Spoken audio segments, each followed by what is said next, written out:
Hi, this is Fred Neiman, elder law attorney, representing families and individuals in preventing elder abuse and elder financial exploitation in all 22 counties of the state of New Jersey. Elder abuse and elder financial exploitation are cases that are very close to me. I see it every day. I get calls every day from individuals who suspect that their parent, their aunts, their uncles, their grandparents, their neighbor are being exploited by individuals, oftentimes children, siblings, close neighbors, or others in a position of trust and respect. Those individuals need protection. But unfortunately, unless action is taken early to protect the elderly, by the time anything is done or the proof of the fraud is established, the resources are gone, and once they're gone, getting it back is virtually impossible. New Jersey has some very strict laws that govern and protect the elderly. There are laws which regulate and set standards for powers of attorney. Individuals become powers of attorney for someone else do not have the right to use the funds under their control for their own personal benefit, absent the consent of their principal.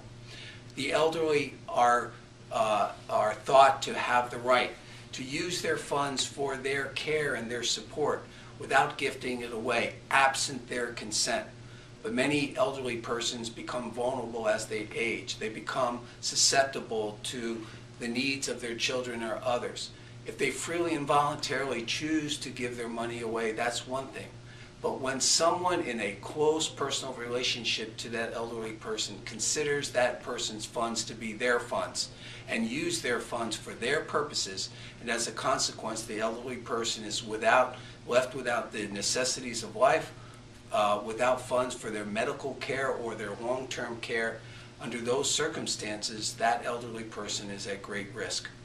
If you suspect elder abuse or elder exploitation, if you think one of your siblings is stealing from your parent, if you see a neighbor who is now befriending an elderly person and all of a sudden is living a lifestyle different from what they were experiencing, if you are unable to account for funds that you knew a family member or a parent had prior to giving a power of attorney to a sibling, you need to act immediately.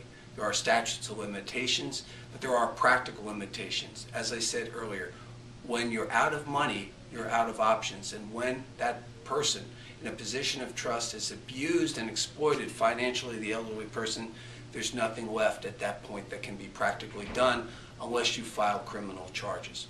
If you have questions about the rights of the elderly to protect them from financial exploitation and abuse, contact me at the toll-free number that appears on your screen, or you can email me at fneiman, N-I-E-M-A-N-N, @hnlawfirm.com. It'd be my pleasure to assist you and the members of your family.